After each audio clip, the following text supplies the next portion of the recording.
Studio 4 news కి స్వాగతం. Bulletin ముందుగా హెడ్లైన్స్ చూద్దాం. శాసన మండలి విపక్ష నేత బొత్స సత్యనారాయణ ప్రెస్ మీట్.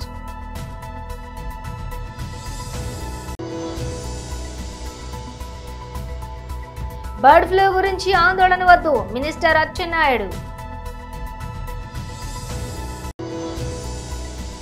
హైదరాబాద్ లో బీజేపీ రాష్ట్ర కార్యాలయంలో బీజేపీ ఎస్సీ మోర్చా జాతీయ అధికార ప్రతినిధి డాక్టర్ ముఖేష్ కుమార్ విలేకరుల సమావేశం.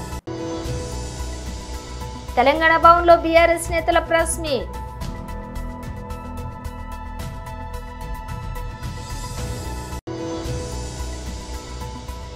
నూతన ఆదాయపు పన్ను బిల్లును పార్లమెంట్లో ప్రవేశపెట్టిన కేంద్రం. ఇక డీటెయిల్స్ చూసే శాసన మండలి విపక్ష నేత బొత్స సత్యనారాయణ ప్రెస్ మీట్ నిర్వహించారు. పవర్ కట్లు స్టార్ట్ అయిపోయి ఏదైతే ఇంకో పక్క వచ్చి గత ప్రభుత్వంలో అన్యాయాలు జరిగిపోయేవి అని వాటి మీద ఎంక్వైరీ కమిటీలు వేస్తున్నారు. మళ్ళీ ఆ రిపోర్టులను వచ్చి అప్పుడున్న అధికారంలో ఉన్న ఆ అధికారులు వచ్చి వాళ్ళే తప్పుడు రిపోర్ట్ ఇచ్చేస్తున్నారని చెప్పి వాళ్ళే చెప్తున్నారు. నాకు అర్థం అవ్వట్లే అసలు ఏమి ఆలోచన చేస్తున్నారో, ఏమి జరుగుతుందో, రాష్ట్రంలో ఏం కార్యక్రమాలు జరుగుతున్నాయో అర్థం అవ్వట్లేదు. ఇవాళ ఉదయం కూడా చూసాం. మళ్ళీ అవసరమైతే మళ్ళీ రిపోర్ట్లు తెప్పిస్తాం, మళ్ళీ చేస్తాం. ఫ్రీ బోర్డింగ్ అన్నారు. అక్రమాలు జరిగిపోయి విశాఖపట్నంలోను, విజయనగరంలోను, శ్రీకాకుళంలోను, రాష్ట్రంలో అన్ని చోట్ల ఎన్నో అక్రమాలు జరిగిపోయి వేలాది ఎకరాలు వచ్చి ఫ్రీ బోర్డ్ చేశారు. అవన్నీ ఆపుతాము అన్నారు. ఎక్కడ ఏం జరిగింది గత 9 నెలలు బట్టి చెప్పండి. ఇకపోతే విద్యారంగం మీద ఒకరోజు వచ్చి 13 లక్షల మంది పిల్లలు తగ్గిపోయారు,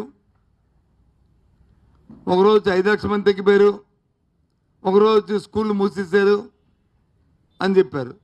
నిన్న వచ్చి ఈ ప్రభుత్వం వచ్చి తీసుకునే విధానం వల్ల స్కూళ్ళు మూసేస్తారని ఒక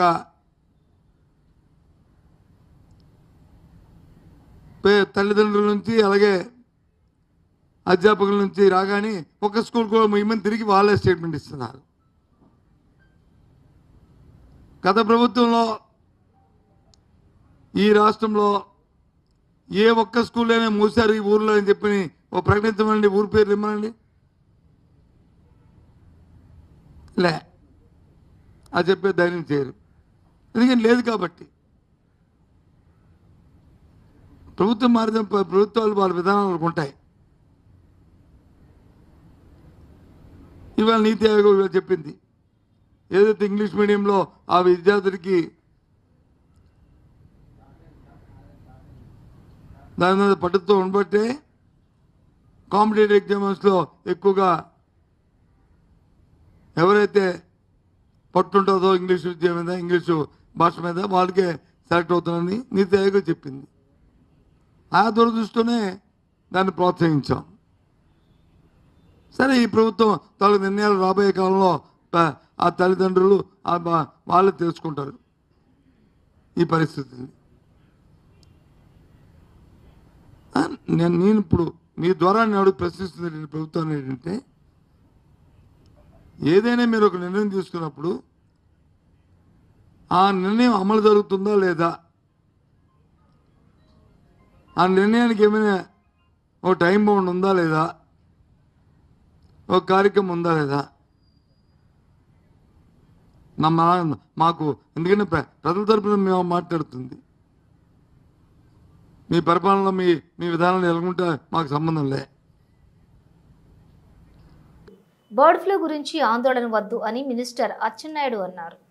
రాష్ట్రంలో 2,32,53,000 నాటుకోళ్లు ఈ రాష్ట్రంలో ఉన్నాయి. లేయర్స్, బాయిలర్స్ కలిసి 8,46,09,000 బాయిలర్స్ లేయర్స్ కలిసి ఉన్నట్టుగా మాకు రిపోర్ట్ ఉంది. అంటే దాదాపుగా ఈ రాష్ట్రంలో 10,78,63,152 కోళ్లు ఉన్నాయి. మనకి రాష్ట్ర ప్రభుత్వం ఉన్న దగ్గర సమాచారం ప్రకారం ఈ మధ్యకాలంలో ఏలూరు జిల్లా బాదంపూడిలో 2.2 లక్షల కోళ్లు చనిపోయినట్టుగా మాకు సమాచారం వచ్చింది. అదేవిధంగా వెస్ట్ గోదావరి జిల్లా వేల్పూర్లో 2.5 లక్షల కోళ్లు చనిపోయినట్టుగా సమాచారం వచ్చింది. ఎన్టీఆర్ జిల్లా గంపలగూడెంలో ఒక 7,000 కోళ్లు చనిపోయినట్టుగా సమాచారం వచ్చింది. వెస్ట్ గోదావరి జిల్లా కానూరులో 65,000 కోళ్లు చనిపోయినట్టుగా మాకు సమాచారం వచ్చింది. వెంటనే రాష్ట్ర ప్రభుత్వం అలర్ట్ అయి అధికార యంత్రాంగానికి పంపించి అక్కడ ఏవైతే చనిపోయే బర్డ్స్ అన్ని కూడా అత్యంత ఆధునికమైనటువంటి ల్యాబ్ భోపాల్లో ఉంటే అక్కడ పంపించాం. అసలు ఏ కారణంతో చనిపోతున్నాయి, ఏ వ్యాధితో చనిపోతున్నాయని పంపించిన తర్వాత నిన్న రిపోర్ట్ కూడా వచ్చింది. అవి బర్డ్ ఫ్లూతో కూడా చనిపోయాయని చెప్పి రిపోర్ట్ వచ్చింది. వెంటనే డిపార్ట్మెంట్కి అలర్ట్ చేసి మళ్ళీ ఈ పౌల్ట్రీల్లో ఇంకేమైనా మిగిలిన్నాయా అని చెప్పి పంపిస్తే 14,000 కోళ్ళు ఇంక మిగిలింటే ఒక 340 గుడ్లు ఈ 4 పౌల్ట్రీస్లో ఉంటే అవన్నీ తీసి మనమే చంపి పోర్చడం జరిగింది. ఈరోజు రాష్ట్రంలో 10 కోట్ల చిల్లర కోళ్ళుంటే దాదాపుగా 5,42,000 కోట్లకి ఈ ఫ్లూ వచ్చి చనిపోయినట్టుగా మనకి రిపోర్ట్ వచ్చింది. 5,42,000 టోటల్గా ఉన్నవి 10,78,00,000. సోషల్ మీడియాలో చాలా విపరీతమైన ప్రచారం వస్తుంది, మీడియాలో విపరీతమైన ప్రచారం వస్తుంది. 40 లక్షలు చనిపోయాయని కూడా ఈరోజు ప్రచారం వచ్చాయి. ఎక్కడ దాపరికి ఉండదు. 40 లక్షల కోళ్ళు చనిపోతే అవి పోడ్చాలంటే ఎంత పెద్ద గోతులు తవ్వాలి? ఎక్కడ దాపరికి ఉండదు కదా, ఫొటోస్ అయినా బయటకు వస్తాయి కదా. కానీ ప్రచారం జరుగుతుంది, దాన్ని నేను తప్పు. హైదరాబాద్లోని బీజేపీ రాష్ట్ర కార్యాలయంలో బీజేపీ ఎస్సీ మోర్చా జాతీయ అధికార ప్రతినిధి డాక్టర్ ముఖేష్ కుమార్ విలేకరుల సమావేశం నిర్వహించారు. संत शिरोमणि संत गुरु रविदास जी की 648वीं जयंती पूरे देश में हर्षोल्लास से मना रही है। इसके उपलक्ष्य में एक सप्ताह का कार्यक्रम 10 से लेकर के 17 फरवरी तक पूरे देश में उत्तर के जो प्रदेश हैं वहाँ पे मंडल स्तरों तक और जो दक्षिण के जो प्रदेश हैं वहाँ पे जिला स्तर तक अनुसूचित जाति मोर्चा पार्टी ने मनाने का ये तैयारी की है। संत शिरोमणि गुरु रविदास जी का जीवन हमारे लिए आज भी एक प्रेरणा का विषय है और हमारे जो देश के यशस्वी प्रधानमंत्री आदरणीय नरेंद्र मोदी जी उनके दिखाए हुए रास्ते पे चलकर, उनके दिखाए हुए विजन पे चलकर उनके सपनों को साकार करने का काम कर रहे हैं।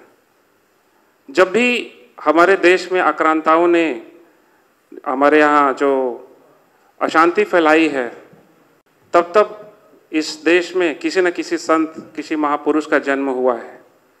ऐसे ही कुछ 600-650 साल पूर्व एक संत हमारे बीच इस देश पावन भूमि पर अपना कदम रखते हैं, संत रविदास। और इस पर्व को मनाने के लिए, उनके बातों को जन जन तक पहुंचाने के लिए भारतीय जनता पार्टी अनुसूचित जाति मोर्चा कर्तव्यबद्ध है। उन्होंने जब संत रविदास जी कहते हैं कि एक देश का स्थिति कैसा होना चाहिए, एक राज्य कैसा होना चाहिए, उन्होंने एक ऐसे आइडियल स्टेट की बात की जिसको उन्होंने नाम दिया बेगमपुरा। बेगमपुरा माने वो जगह जहाँ कोई गम ना हो, कोई दर्द ना हो। ऐसे उन्होंने अपनी वाणी में कहा कि ऐसा चाहूँ राज में मिले समय को अन्न, छोट बड़न सब सम बसे, रविदास रहे प्रसन्न। मतलब ऐसी राज्य की कल्पना की जो समता, समरसता और वो जो इंडिपेंडेंस का जो उन्होंने एक हमें परिकल्पना दी, आज उसी संकल्प को मोदी जी जन जन तक पहुंचा रहे हैं। और आप देखेंगे कि कोविड से लेकर आज तक हमारे केंद्र की सरकार ने जो है 80 करोड़ से ज़्यादा लोगों को हर महीने अन्न पहुंचाने का काम कर रहे हैं। 60 करोड़ से ज़्यादा बैंक के खाते खुलवाए गए हैं जनधन योजना के तहत, और गरीबों को, वंचितों को 5 करोड़ से ज़्यादा పక్కే తెలంగాణ భవన్లో బీఆర్ఎస్ నేతలు ప్రెస్ మీట్ నిర్వహించారు. కూడా చేసిండు. తెలంగాణ రాష్ట్రానికి వచ్చి మంత్రి హోదాలో వచ్చి గత కేసీఆర్ గారి ప్రభుత్వం మొదలుపెట్టిన ప్రవేశపెట్టిన ఇసుక విధానం, ఇసుక మైనింగ్ విధానం దేశంలోనే అత్యుత్తమైనది, ద బెస్ట్ వన్ అని నవజోత్ సింగ్ సిద్ధు అప్పుడు కితాబ్ ఇచ్చారు. ఒక కాంగ్రెస్ మంత్రి ఇక్కడికి వచ్చి అఫీషియల్ స్టడీ చేయడానికి పంజాబ్లో వాళ్ళ రాష్ట్రంలో తెలంగాణ రాష్ట్ర ఇసుక మైనింగ్ విధానాన్ని అక్కడ కూడా ఇలాగే అడాప్ట్ చేసుకోవాలి అని స్టడీ చేసిన కాంగ్రెస్ మంత్రి. ఇది వాళ్ళు ఎందుకు చెప్తున్నాము అంటే, ఆదాయం పూర్తిగా దిగజారిన పరిస్థితి. గతంలో ఉమ్మడి ఆంధ్రప్రదేశ్లో కాంగ్రెస్ ప్రభుత్వం మైనింగ్ చేసినప్పుడు, ఇది మేము సొంత లెక్కలు కాదు, అఫీషియల్గా తెలంగాణ మినరల్ డెవలప్మెంట్ కార్పొరేషన్ వాళ్ళు ఇచ్చిన అఫీషియల్ లెక్కల ప్రకారమే కాంగ్రెస్ ప్రభుత్వం ఉన్నప్పుడు 2014 సంవత్సరంలో, అంటే అసలు మొత్తం 10 సంవత్సరాల్లోనే 30 కోట్లు ఆదాయం. ఫస్ట్ ఇయర్ కేసీఆర్ గారి ప్రభుత్వం వచ్చినప్పుడు ఆ సంవత్సరంలో 2014-15లో 19 కోట్లు. ఏంది ప్రభుత్వానికి ఇంత తక్కువ ఆదాయం ఏంది, ఎక్కడ పోతుంది అని కొత్త పాలసీని, కొత్త మైనింగ్ పాలసీని కేసీఆర్ గారి ప్రభుత్వం ప్రవేశపెట్టిన అందరు అధికారులతోని కూర్చొని ద బెస్ట్ పాలసీని తయారు చేశారు. ఆ తర్వాత ప్రభుత్వ ఆదాయం 2015-16 అంటే ఒక్క సంవత్సరంలోనే 374.99 కోట్లకు పెరిగింది. ఇక్కడ 19 కోట్లు కాంగ్రెస్ ప్రభుత్వం ఉన్నప్పుడు ఇమీడియట్గా 374.99 ప్రభుత్వ ఆదాయం. ఆ తర్వాత మరుసటి సంవత్సరంలో 2016-17లో 456 కోట్లు, 2017-18లో 678 కోట్లు, 2018-19లో ఇక 800 కోట్ల పైన దాటేసింది. ఇక ప్రతి సంవత్సరం 800 కోట్లు. ఇక్కడ 21-22 వరకు 802 crores, 800 కోట్లు. ఇంత ప్రభుత్వ ఖజానాకి ఇసుక మైనింగ్ పెరిగితే ఇవాళ కాంగ్రెస్ ప్రభుత్వం ఆదాయం పూర్తిగా తగ్గి, ప్రభుత్వ ఆదాయం పూర్తిగా తగ్గి, ప్రభుత్వానికి రాకుండా అనుముల కొండలరెడ్డి గారి జేబులు నిండుతున్నాయి. సూటిగా శాండ్ రీచ్ల నుంచి వెళ్తున్నాయి ఇవాళ జీరోలు, ఓవర్లోడింగ్లు. ప్రభుత్వానికి గండి కొడుతూ అనుముల కొండలరెడ్డి జేబులు నింపుతున్నారు. కరీంనగర్ రీచులు, పెద్దపల్లి రీచులు, ఫైన్ శాండ్, గోదావరి నుంచి వచ్చిన ఫైన్ శాండ్, ఫైనెస్ట్ శాండ్. గతంలో కేసీఆర్ గారి ప్రభుత్వంలో ఎప్పుడు చూసినా 365 రోజులు నీళ్ళే. కాళేశ్వరం పూర్తయిన తర్వాత ఎప్పుడు నీళ్ళే. అయినా కేంద్ర ప్రభుత్వం నూతన ఆదాయపు పన్ను బిల్లును పార్లమెంట్లో ప్రవేశపెట్టింది. కేంద్ర ఆర్థిక మంత్రి నిర్మలా సీతారామన్ ఈ బిల్లును పార్లమెంట్లో ప్రవేశపెట్టారు. ఈ బిల్లును ప్రవేశపెట్టడాన్ని నిరసిస్తూ విపక్షాలు లోక్సభ నుండి వాకౌట్ చేశాయి. ప్రస్తుతం అమల్లో ఉన్న దశాబ్దాల నాటి ఆదాయపు పన్ను చట్టం స్థానంలో కేంద్రం కొత్త చట్టాన్ని తీసుకురానుంది. ఇందులో భాగంగా ఆదాయపు పన్ను నూతన బిల్లు 2025ను పార్లమెంటు ముందుకు తీసుకువచ్చింది. విపక్షాల నిరసనల మధ్య నిర్మలా సీతారామన్ ఈ బిల్లును ప్రవేశపెట్టారు. దీంతో విపక్షాలు సభ నుండి వాకౌట్ చేశాయి. ఆ తర్వాత కాసేపటికి లోక్సభ మార్చి 10కి వాయిదా పడింది. 1961లో రూపొందించిన ఆదాయపు పన్ను చట్టానికి ఇప్పటి వరకు ఎన్నో సవరణలు జరిగాయి. దీంతో ఇది సంక్షిప్తంగా మారింది. పన్ను చెల్లింపుదారులకు వ్యయాలు పెరిగాయి. దీంతో ఈ చట్టాన్ని సమీక్షించి సరళతరం చేస్తామని 2024 జూలై బడ్జెట్లో ప్రభుత్వం పేర్కొంది. ఈ మేరకు ఇప్పుడు బిల్లును రూపొందించారు. హైదరాబాద్లోని గచ్చిబౌలిలో మైక్రోసాఫ్ట్ నూతన క్యాంపస్ను తెలంగాణ ముఖ్యమంత్రి రేవంత్ రెడ్డి ప్రారంభించారు. ఈ సందర్భంగా ముఖ్యమంత్రి మాట్లాడుతూ హైదరాబాద్ నగరానికి మైక్రోసాఫ్ట్ సంస్థకు మధ్య సుదీర్ఘ అనుబంధం ఉందని అన్నారు. భవిష్యత్ అంతా ఆర్టిఫిషియల్ ఇంటెలిజెన్స్ దేనని ఆయన పేర్కొన్నారు. మైక్రోసాఫ్ట్ సంస్థ చేస్తున్న కృషిలో భాగంగా 500 పాఠశాలలు ఏఐని వినియోగిస్తూ బోధన జరుగుతోందని తెలిపారు. మైక్రోసాఫ్ట్ విస్తరణ ద్వారా తెలంగాణలోని యువతకు మరిన్ని ఉద్యోగ అవకాశాలు లభిస్తాయని ముఖ్యమంత్రి ఆశాభావం వ్యక్తం చేశారు. ఈ కార్యక్రమంలో మంత్రి శ్రీధర్ బాబు, పలువురు ప్రజాప్రతినిధులు పాల్గొన్నారు. ఈ సందర్భంగా హైదరాబాద్లో ఏఐ సెంటర్ ఏర్పాటుకు మైక్రోసాఫ్ట్ ప్రతినిధులతో రాష్ట్ర ప్రభుత్వం ఒప్పందం కుదుర్చుకుంది.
Royal Challengers Bengaluru RCB franchisee తమ జట్టుకు కొత్త కెప్టెన్గా యువ ఆటగాడు రజత్ పటిదార్ను ప్రకటించిన విషయం తెలిసిందే.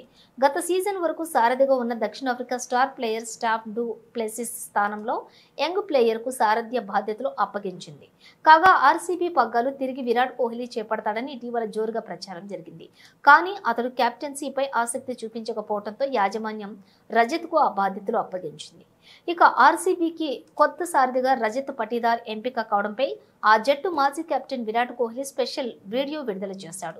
రణ్వీర్ సింగ్ మాట్లాడుతూ, రజత్ పటిదార్, ముందుగా నేను నిన్ను అభినందిస్తున్నా. నీకు శుభాకాంక్షలు. ఈ ఫ్రాంచైజీలో నువ్వు ఎదిగిన విధానం, నీవు ప్రదర్శించిన తీరుతో భారతదేశం అంతటా ఉన్న ఆర్సీబీ అభిమానులందరి హృదయాల్లో నువ్వు నిజంగా చోటు సంపాదించుకున్నావు.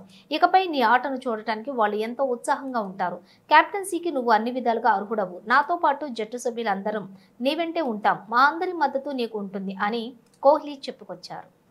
తప్పు చేసిన ఎవరూ తప్పించుకోలేరు. టీడీపీ ఆఫీస్పై దాడి ఘటనలో ఫిర్యాదు చేసిన దళితుడిని వంశీ కిడ్నాప్ చేశాడు. కేసులను పారదర్శకంగానే విచారణ జరిపిస్తాం. అధికారం ఉందని విర్రవీగితే ఏం జరుగుతుందో వంశీ అరెస్ట్ ఒక ఉదాహరణ. రాజారెడ్డి రాజ్యాంగంలో జగన్మోహన్ రెడ్డి నాయకత్వంలో 5 సంవత్సరాలు ఈ రాష్ట్రంలో అరాచకాలు సృష్టించి అనేక మంది మీద తప్పుడు కేసులు పెట్టి అక్రమంగా దోపిడీలు చేసి అదే కార్యక్రమాన్ని తప్పించుకోవడానికి ఈ రోజు ఒక దళిత సోదరుడిని గన్నవరం పార్టీ కార్యాలయం తగలబెట్టినటువంటి కేసులో ఎవరైతే ఫిర్యాదుదారుడుగా ఉన్నటువంటి సత్యవర్ధన్ కిడ్నాప్ చేసి భయపెట్టి అతనితో తప్పుడు స్టేట్మెంట్ ఇవ్వడానికి ప్రయత్నం చేసినటువంటి సందర్భంలో కుటుంబ సభ్యులు ఇచ్చినటువంటి ఫిర్యాదు మేరకు ఇవాళ ఉదయం గన్నవరం మాజీ శాసనసభ్యుడు వల్లభనేని వంశీమోహన్ గారిని అరెస్ట్ చేయడం జరిగింది. మేము మొట్టమొదటి నుంచి కూడా చెప్తా ఉన్నాం, ఎప్పటికైనా ప్రజాస్వామ్యమే గెలుస్తుంది. జగన్మోహన్ రెడ్డిని నమ్ముకున్నటువంటి ప్రతి ఒక్కరూ కూడా ఏదో ఒక రోజు అరెస్ట్ కాక తప్పదు. అధికారం ఉంది కదా అని చెప్పి విర్రవీగితే రేపేమవుద్దనే దానికి ఇవాళ వల్లభనేని వంశీ అరెస్టే ఒక నిదర్శనం. ఇవాళ అతనికి రాజకీయ భిక్ష పెట్టినటువంటి పార్టీ తెలుగుదేశం పార్టీ. అతనికి శాసనసభ్యుడిగా గెలవగలగడానికి కారణం తెలుగుదేశం పార్టీ. అటువంటి కన్న తల్లి లాంటి తెలుగుదేశం పార్టీ కార్యాలయాన్ని తగలబెడితే ఇవాళ ఏం జరిగిందో చూసాం. వాళ్ళ అక్రమ దోపిడీలు అవన్నీ కూడా ఎంక్వైరీలు జరుగుతున్నాయి. అందరూ రాష్ట్రంలో ఉన్నటువంటి వైఎస్ఆర్ పార్టీలో ఎవరైతే తప్పులు చేశారో వాళ్ళందరూ కూడా ఎవరు కూడా తప్పించుకోలేరు. ఇవాళ రాజకీయంగా చాలా ప్రాధాన్యత కలిగినటువంటి కృష్ణా జిల్లాలో భ్రష్టు పట్టించారు ప్రతి ఒక్కరు కూడా. ఒక నాయకుడు క్యాసినో పెట్టిస్తాడు, నోరు ఉంది కదా అని బండబూతులు తిడతాడు, అధికారం ఉంది కదా అని చెప్పి అధికారుల్ని కాళ్ళ కింద వేసుకుని తొక్కే పరిస్థితి చేశారు. ఆ రోజున వాళ్ళు చేసినటువంటి దుర్మార్గాలు. ఇవాళ బందర్లో మచిలీపట్నంలో ఒక మాజీ మంత్రి బియ్యం స్కామ్ లో సొంత భార్యనే కేసులో ఇరికించినటువంటి దౌర్భాగ్యమైనటువంటి పరిస్థితులు వైఎస్ఆర్ పార్టీ ఇవాళ ఆ నాయకులది. తీర ప్రాంతంలో భూములు కొట్టేసిన ఒక మాజీ మంత్రి. తెలుగుదేశం పార్టీ ప్రధాన కార్యాలయంలో ఆ కుటుంబానికి రాజకీయ భిక్ష పెట్టినటువంటి పార్టీ తెలుగుదేశం పార్టీ. ఇవాళ దాడులు చేసి జగన్ దగ్గర మెప్పులు పొంది పదవులు పొందాలని చూస్తే ఏమైంది ఇవాళ మీరు చూశారు. ఇవాళ ఎవరు కూడా తప్పించుకోలేరు. ఇవాళ ఎవరైతే కంప్లైంట్ ఇచ్చారో అతని మీదే, ఒక దళితుడి మీదే ఇవాళ ఇలాంటి దుర్మార్గాలు చేస్తా ఉన్నారంటే ఎట్టి పరిస్థితుల్లో కూడా ప్రభుత్వం చూస్తూ ఊరుకోదు. ఖచ్చితంగా ఎవరు కూడా తప్పించుకోలేరు. ఇవాళ జగన్మోహన్ రెడ్డి గారు కూడా ఈ రాష్ట్రాన్ని ఏ రకంగా దోచుకున్నారో, ఇవాళ సొంత బాబాయ్ని ఏ రకంగా హత్య చేశారో మొత్తం కూడా ఇవాళ బయటకు వస్తున్నాయి. విచారణ కూడా వేగవంతంగా పూర్తి కావాల్సినటువంటి అవసరం ఉంది. దానికి కావాల్సినటువంటి చర్యలన్నీ కూడా తీసుకునే పరిస్థితి ఉంది. కాబట్టి ఎవరు కూడా తప్పించుకోలేరు. ఇవాళ వచ్చి మాట్లాడుతూ ఉన్నారు ఒక్కొక్కరు. మీరు మాట్లాడే అర్హత మీకుందా? మీరు చేసిన తప్పిదాలే మిమ్మల్ని వెనక పంపిస్తున్న గుర్తుపెట్టుకోవాలని చెప్పి ఈ సందర్భంగా తెలియజేస్తూ, చాలా పారదర్శకంగా మేము కక్షపూరితంగా చేయాలంటే ప్రభుత్వం వచ్చిన నెల రోజుల్లోనే మొత్తం అందరినీ జైల్లో పెట్టొచ్చు. కానీ మేము ఎక్కడా కూడా ఎవరి మీద కూడా కక్ష సాధింపు చర్యలు తెలుగుదేశం పార్టీ చేయదు. ప్రజాస్వామ్యబద్ధంగానే ముందుకెళ్తాం. ఎవరైతే దీంట్లో అవినీతిలో గాని అరాచకాల్లో గాని భాగస్వాములు అయ్యారో వాళ్ళు ఎట్టి పరిస్థితి కూడా తప్పించుకోలేరని కూడా తెలియజేస్తాను. బులెటిన్ ముగించే ముందు హెడ్లైన్స్ మరోసారి. శాసన మండలి విపక్ష నేత బొత్స సత్యనారాయణ ప్రెస్ మీట్.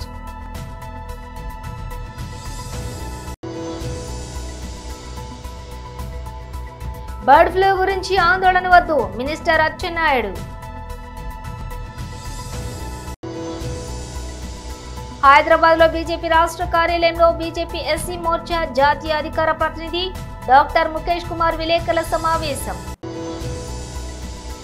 తెలంగాణ భవన్ లో బీఆర్ఎస్ నేతల ప్రెస్ మీట్.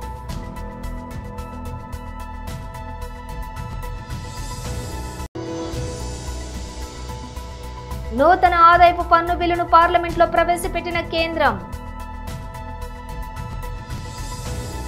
ఇవి బులెటిన్ విశేషాలు. మరో బులెటిన్తో మళ్ళీ కలుద్దాం.